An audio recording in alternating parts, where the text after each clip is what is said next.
you know that they're going to be unique mismatch players on the field, and they certainly got lots of them. And we've got a ton of respect for Coach Kelly and the staff that he's put together. And again, it's a great opportunity for us to be back at home and play at in the Swamp at night, and we look forward to it. What questions we got here? Yeah, Billy, you said at the game that you were going to dig in on the third downs and what happened there on the long third downs.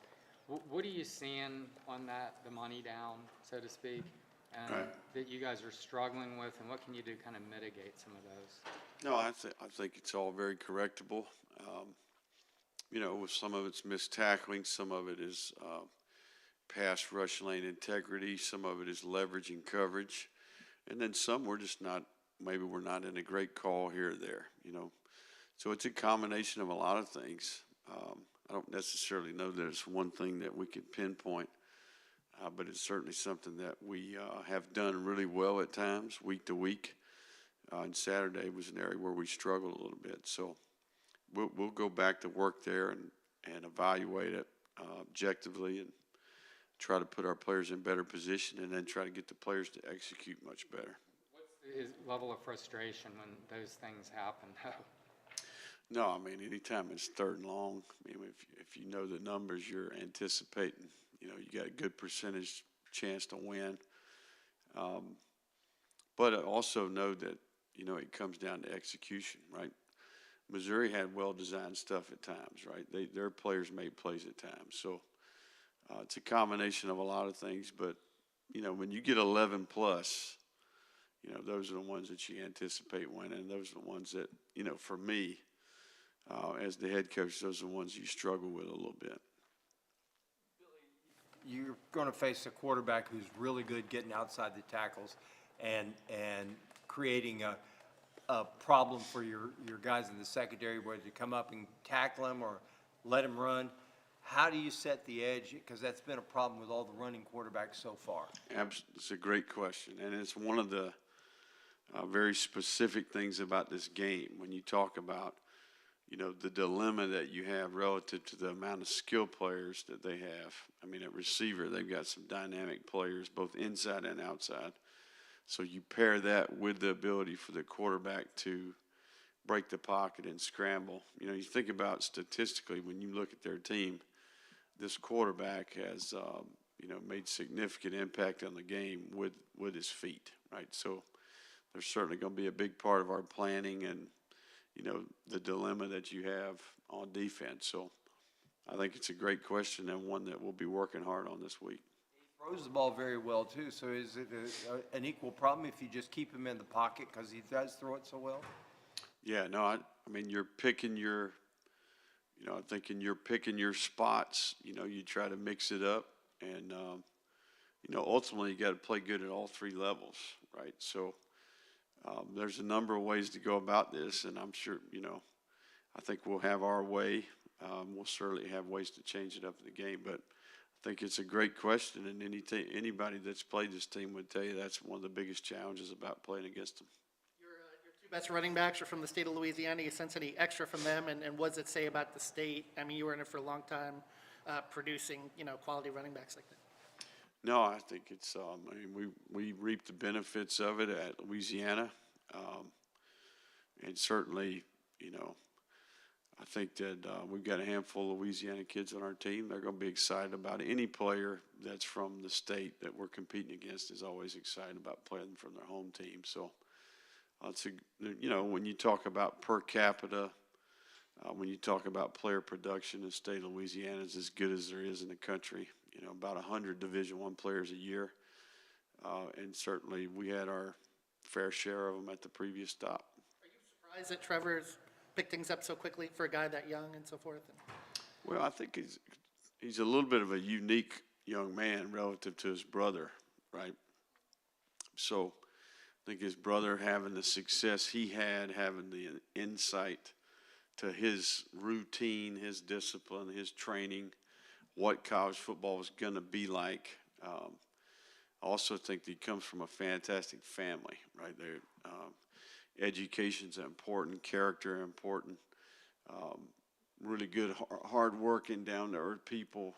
If you've ever been to Jennings, Louisiana, you know what I'm talking about. So, but no surprise to me. You know, I mean, I had a chance to get to know him, and he's always been a sharp, mature kid. And I was impressed with the work that he did in the spring semester before he got here. I thought he really worked hard, and he was well prepared upon arrival. So, you're talking about a football family. You're talking about a kid that's got, you know, he's intelligent, he's mature, he's got character, and he's continuing to get better. I thought we saw that Saturday. Anthony didn't run the ball a ton Saturday, maybe even missed a few opportunities to run. Are you at the point where you need to maybe urge him to do it? I mean, especially early in the season, you're telling him not to run. Now all of a sudden, find yourself trying to urge him to run more? Well, I don't necessarily know that any of that's accurate, but I do think that he's using his instincts and his judgment, you know, relative to when it's right to run, when it's not, you know. And I think when you're a passer and it's a passing down, you know, that's when there's some decisions to be made. And I thought in the game Saturday he did a good job. You know, the 4th and 2 was a good example of that. I thought the 3rd and 5 or 6 on the left hash where he broke the pocket to the right. You know, I think there's some calculated risk relative to when to take chances, when to not. And I think here as of late, he's been making more good ones than bad ones.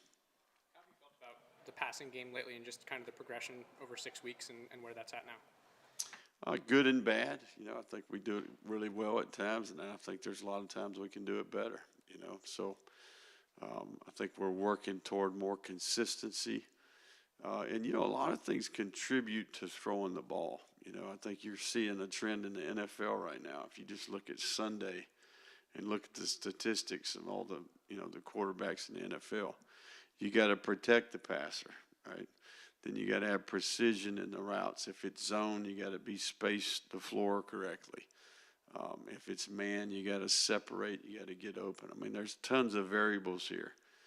So I think you know, much like a lot of parts of our team, we've done things well at times and then we've struggled at times. So I do think it's an area we work hard on and we'll continue to get better at as we go forward. Billy, how do you kind of coach mental toughness? That's something you talked about on Saturday, helping with the close games. How do you coach that in the offseason and everything to develop that? I think that you're talking about relative to close games. Is that what you're saying? Yeah. I think your off-season program is where you create these intangibles. You know, I mean, I think you're intentional about. What I say is it's design difficulty, right? Everything that we do from a training perspective is both physically and mentally. We're trying to design difficulty for the players. You know, it's the only way that you can create growth is to go make it hard. Harder is better, right? So. I think we work hard and try to do that throughout the off-season program. And I think specifically when it comes to game day, I think the football component comes in there, you know, relative to if the players have a good understanding of what's happening, why it's happening, what went wrong, what went well. I think that's where your in-game adjustment process is important. How you review this series, you anticipate what's next. Excuse me. A language that your players speak. You know, so sometimes if players don't understand what's happening, there's a little bit more anxiety. But if you can come off the field and you can say, hey, you know, we need to redirect the protection there. We get our back out. Therefore, we got all 3 levels in the route. We got a better chance. And then it's just they know, hey, we can fix that, right? So there's a little bit more poise. There's a little bit more focus on the technical part. You know, I think you gotta keep it technical, and you gotta have good coaches and you gotta have players that understand what's happening on game day. Devin Moore didn't play Saturday. What's going on, Devin? Got a little banged up late in practice on Wednesday. Nothing major there. You know, he'll be kind of a work in progress this week, but re-aggravated a injury from the past and one that made him unavailable for the game. this position for you that you'll be going up against a first-year SEC head coach. Does that present any unique challenges in terms of preparation compared to previous games? No, I think it's a little bit smaller body of work, relative to the evidence. You look at the play callers on both sides of the ball relative to Cincinnati, relative to Kansas City Chiefs, Kentucky, Notre Dame. I mean, we spend lots of time on this independent of this week. But I think you do have a little bit smaller sample size, especially when you consider Mississippi State, their offense, the differences there. When you talk about New Mexico, their offense, the differences there, the number of plays they played against Southern. There's a lot of variables that contribute to the sample size that you have. But I think that's where your off-season research and summer scouting and all that comes into effect. Florida's unique in maybe the number of rivals it has. Do you do anything differently rivalry week or treat them any differently? I think it's about awareness. I think you, in conversation in front of the team, I think that it's important that you educate the players a little bit about that. I think we're fortunate that we've got some Gators in the building, that have a pulse. Certainly, this one is, we got a lot of Louisiana ties in the building as well. So I think there's some awareness here. And, these kids they follow college football, right? So they know this is a big game. Those Louisiana ties, one thing that media speculated a lot about last year was, would Billy Napier be a candidate at LSU? And, there's a lot of conjecture and stuff. Can you, I don't know, maybe shoot down any myths from realities on whether there was any interaction with LSU and how you ended up here as opposed to there? I don't know that that's something that you talk publicly about. I think we're all well aware of,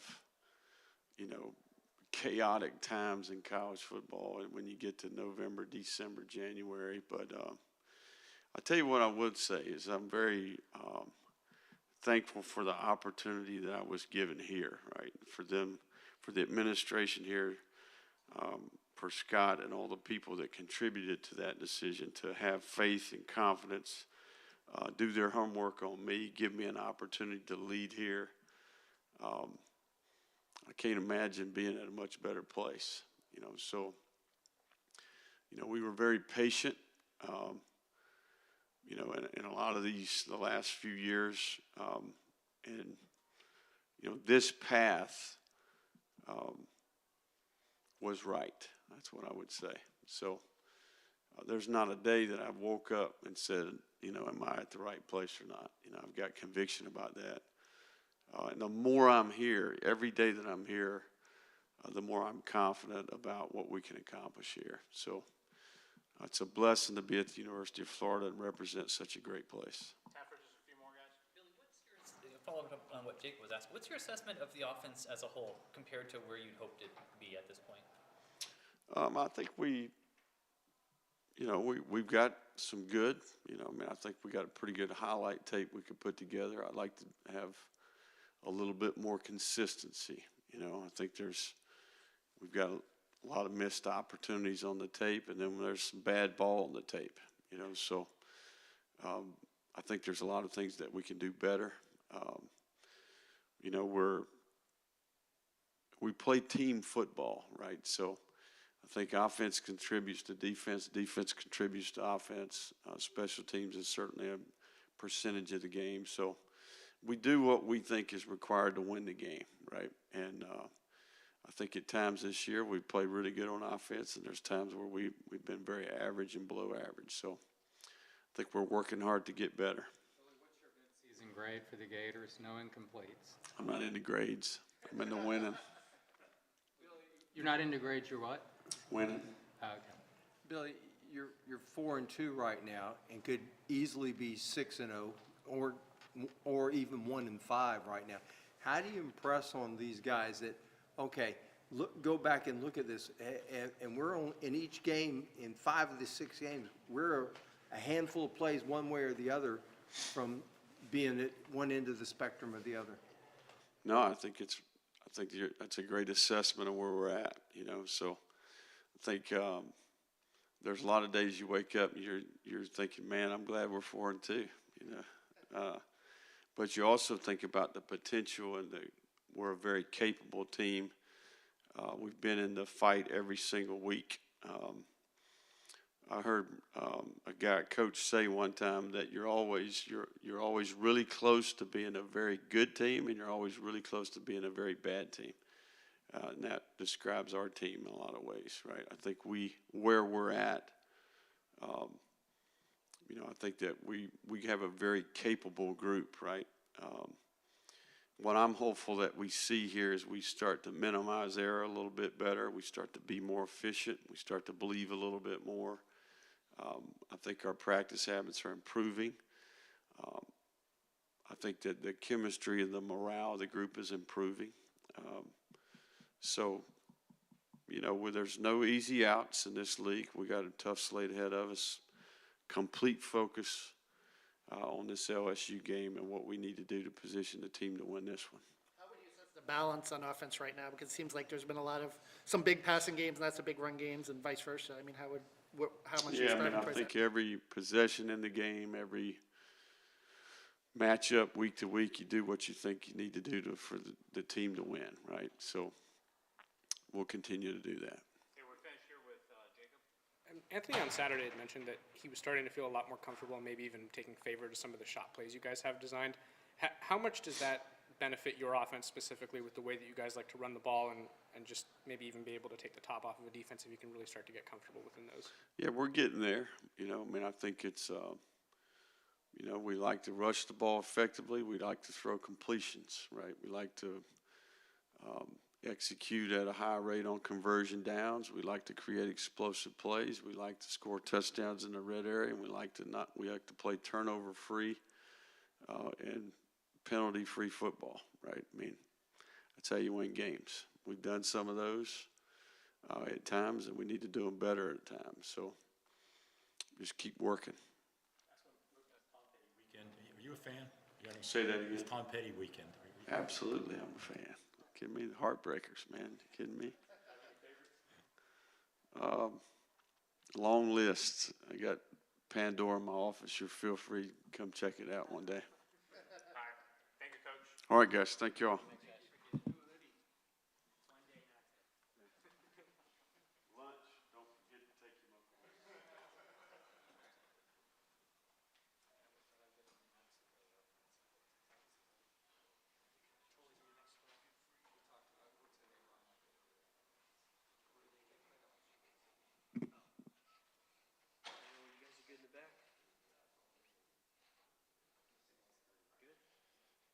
All right, guys, we're joined by Ethan White. We'll open up to questions. How would you just evaluate the offensive line play so far and how you guys have progressed through 6 weeks? I think at times it's been good. One thing we need to work on is probably our consistency. Just eliminate the negative plays, getting ourselves behind the sticks at times. But I think what helps is kind of having multiple guys that can play, you know, 6 or 7 guys that can really play. Second half, you guys ran for more than 200, I think 4 runs over 30. Is that what the identity of this offense can become, you think?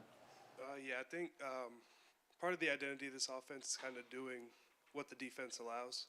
So Missouri in the first half was kind of moving a lot. They gave us different looks, and then the second half kind of just felt them out better and had a better idea what they were trying to do. So you guys kind of adjusted. As an offensive line, we kind of felt them out more. Okay. Yeah, because I asked Billy about adjusting, and he's like, didn't really go there, but you guys saw something and kind of capitalized, you feel?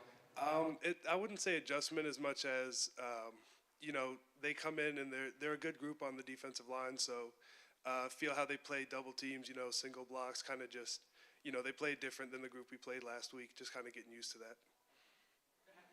Game, how big of a factor is that? How to figure out what the other team really is doing? I mean, does it take a couple of series to really figure things out and make those adjustments? Yeah, preparation during the week definitely helps, you know, have an idea of what they're going to do, but you know, you come in running the ball well, teams are going to move, they're going to slant, so it does probably take a series or so just to kind of have an idea of how they're attacking you that week. Having 6 or 7 guys, can you speak to the progression you've seen of Austin and Richie so far? I think they had said, you guys have that 5-to-1 philosophy, and they've kind of expanded to that 6-to-7 equals 1. Yeah, Austin and Richie, you saw them during camp. They made leaps and bounds, as players individually and kind of fitting into the unit better. But I think Richie, he's just versatile. He can play all three inside as well as Austin. He can play both tackles. So, just having them in practice in the games, just being ready at all times helps. What's it like blocking for Trevor and Montreal in the run game, and what's the chemistry like in terms of them feeding off what you're doing up front? All three of our backs are I think are elite in my opinion. Especially with Anthony back there, you have to worry about the quarterback running. As an offensive line, you try to just cover guys up and let the backs do their thing, give them a crease, and they'll be out of there. You were like 400-something pounds, and you're kind of svelte compared to where you were. Talk about the transition you made with your body and how much of a challenge it was to get to a point where you're a big, strong offensive lineman and not this eclipse. I think it's just a learning process. Getting to college, learning more about the nutrition, the strength and conditioning, and kind of how your body responds to different stimulus, and what you put in, and it's just learning. It takes time, and it's just something kind of that happened over the years. You're 3-1 in one-score games this year. Kind of struggled with that the last couple. What's changed? What do you kind of attribute your guys' ability to pull those close ones out to? I think as a team, we've just kind of gotten better at eliminating some of the silly mistakes, some of the penalties, just kind of the self-inflicted errors. We've just tried to eliminate those. Team kind of similar to Missouri, a lot of talented guys up front. How do you view that challenge? Yeah, well, SEC teams, they're all going to be good up front, especially LSU. But we're going to look at how they try to attack offenses, but it's really about what we do. It's not about what they do. If we go out there and we execute the game plan and we use our techniques, we'll be all right. What do you remember from LSU's trip here 2 years ago? I remember it was a crazy environment. The fog rolling in at the end of the game. That was just a wild night. In terms of just the series in general, what are your thoughts on it? I mean, it seems to be the best crossover rivalry for years now. Yeah, for sure. Well, for me personally, when I was young, this is a rivalry I always watched. It's always a big game, so being a part of it, it's awesome, and hopefully we can swing it our way a little more than it has been in recent times. So you watched it a lot, huh? Mm-hmm. Do you have a memory or two? Probably when Beauchamp hit the quarterback right at the goal line, right at the end of the game. That was crazy. Pretty good. Where does the shoe toss go rank in terms of crazy, wild things that you've witnessed? It's up there. It's up there. What are the challenges that you associate with pass protection for a quarterback who's so mobile? Because you have your back door guy who could be anywhere. How challenging is that? I wouldn't say it's a challenge as much as you got to just kind of be more locked in at all times. So, with a quarterback that can't move as much, you kind of have an idea of where they're going to be, kind of stationary. But with Anthony, you just have to block till the whistle on every play, because at any moment he could pull the ball down and just scramble out of there. Going back to one more for the 2 years ago. Was that fog, was that just kind of, was it cool to play in? Was it weird? Was it eerie? What was that for you guys? Yeah, it was kind of just weird. Like, it was because the beginning of the game there was no sign of it, really anything, and at the end it was a close game. When the fireworks would go off for the touchdowns during the fog, it was just a kind of eerie experience. Did you see the field goal go through? Sorry, Mark. No, you're fine. That's Did you see the one that York hit? I mean, 57-yarder. We couldn't even see it. Yeah, I couldn't really see it from the sideline that well. I heard the fans not go very crazy, so I had an idea it went in.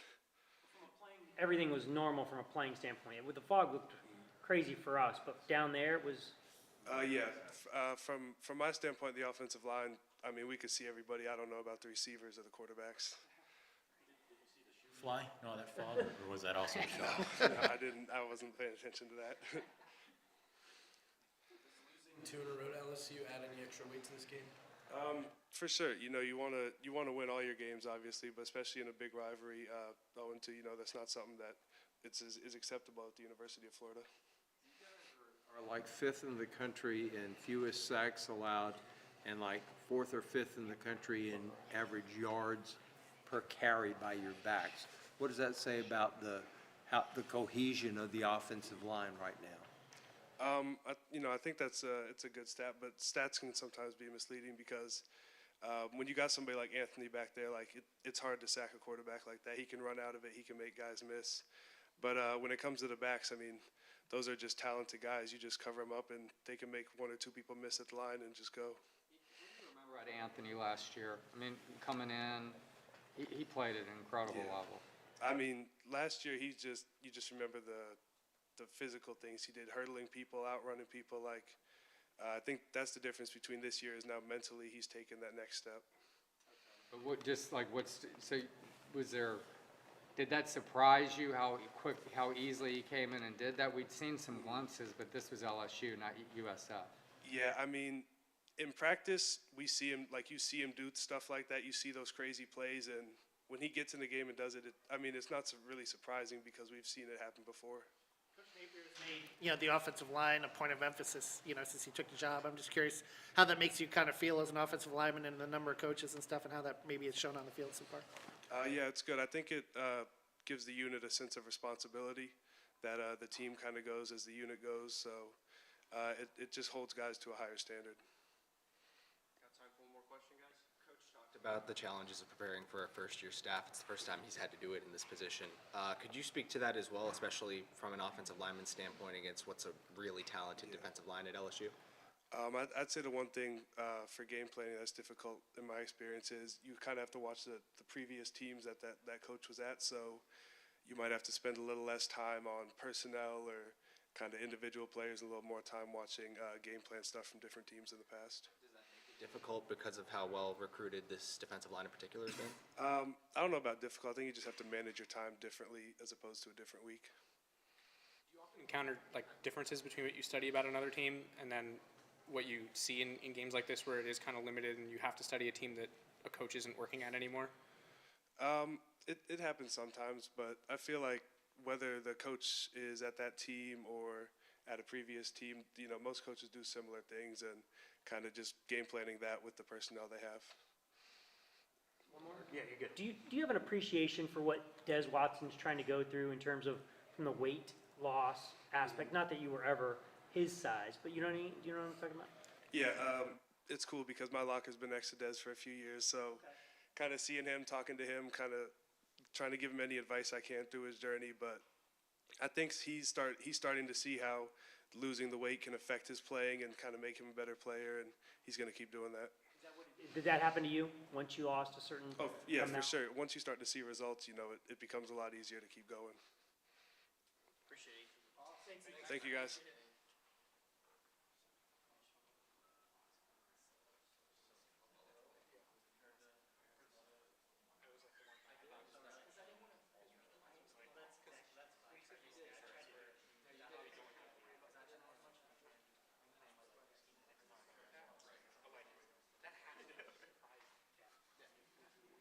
Let me know when cameras you guys are getting back.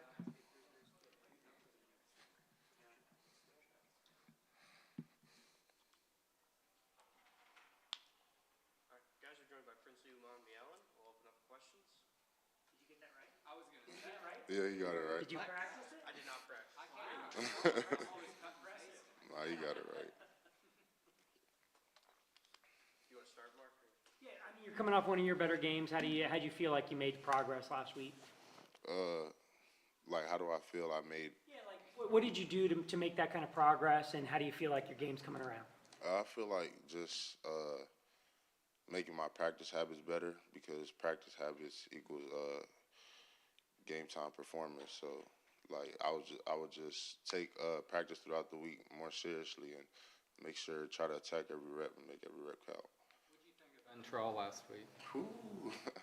Ventrell, he was flying all over the field, but like that's how I've always known Ventrell. Like to me, I feel like he's one of the better linebackers in college football. I've always felt like him like that since I've gotten here. That was next level for him, though, wasn't it? Mm-hmm. What was he like? Could you just look at him and see in his eyes his level of focus and energy? I mean, throughout the week, he was very like he's always been a leader, but throughout the week, he was like he's always been vocal, but he was way more vocal this week, and he was just like very energetic throughout the whole week. Like right now, if you try to talk to him, he doesn't have a voice. Like he can't talk right now. Like for real. Like so, yeah, he's a great leader on the when it comes to like just leading the team. So when he leads, it just shows why he's a leader on the field. You guys got to the quarterback a lot in the second half, particularly fourth quarter. What changed for you guys, and what does that mean going forward to have that kind of pass rush? I don't know if anything changed. I just feel like, we just started to make plays in the second half. But what was the second part? Just that pass rush going forward, how important is it going to be for you guys to continue to generate that? I feel like it's going to be very important, because sacks really help during games. But, yeah, I feel like our pass rush is going to be really important. We got to work on that throughout the week and take every rep and make every rep of pass rush count. But, yeah. Challenge of preparing for a team with a first-year head coach, because everyone's done that against you guys this year, but this will be the first time you guys are doing it. Other than like the film that I watched yesterday, it was just film from this season. But other than that, we haven't really. We look at it tomorrow, so I just think like PT. When we watch film of teams, they dig really deep. Like one team had a new offensive coordinator, and they was going back to like. When he was at 3 schools ago and things like that. So, yeah, I know PT gonna do some digging to figure out a game plan. It was a tough day at LSU for the defense last year against the run. Where have you guys improved there? I think our defense now is really like stop the run and then pass, because we really emphasize like versus LSU we were struggling against the counter play, and we really emphasized like being tight against the tackles and mashing the tackles down, and spilling the pullers and boxing pullers. What's been different about you guys in the red zone defensively, you think, as opposed to the whole field? I feel like the scheme. I feel like just the way PT draws it up and the personnel that we put in there. Everybody that we put in there has a different skill set to. Like I'm not even in like goal line plays, but everybody in there that is in there has a certain skill set to help us out in that area. You guys are 4-2, and when you look back, there's a handful of plays that could have been made. You could be 6-0. What do you guys talk about that? And then what do you say to each other when you think about it? We talk about it amongst like teammates and things, and it's like a hard pill to swallow. But we just realize how small mistakes can just be big differences, and we just realize that whenever we like upcoming games, we just have to be better and stop making so many mistakes, because the 2 games that we did lose, it wasn't just like I feel like we beat ourselves more than the other team beat us. Go back to practice habits. You talked about that earlier. Does overcoming these little mistakes go back to practice habits? It does. I feel like these past few weeks as a team, I feel like we've been practicing harder as a team. So yeah, I feel practice habits do 100% go into the game. What's the level of frustration when teams convert on 3rd and long? It's very high. That's an area that I feel like we got to emphasize getting better on this week, because last week we had too many instances where we had them in 3rd and 10 and longer, and they converted. So, and that's a big thing that helps you win a lot of games. You got to get off the field on 3rd down. So, this week we got to really focus on getting better on that. What are coaches saying about that, and how do they react to that? Nah, yeah, of course they're not happy about that. They just tell us we got to get off the field on 3rd down, and it's not like people aren't there. It's just we also have to work tackling.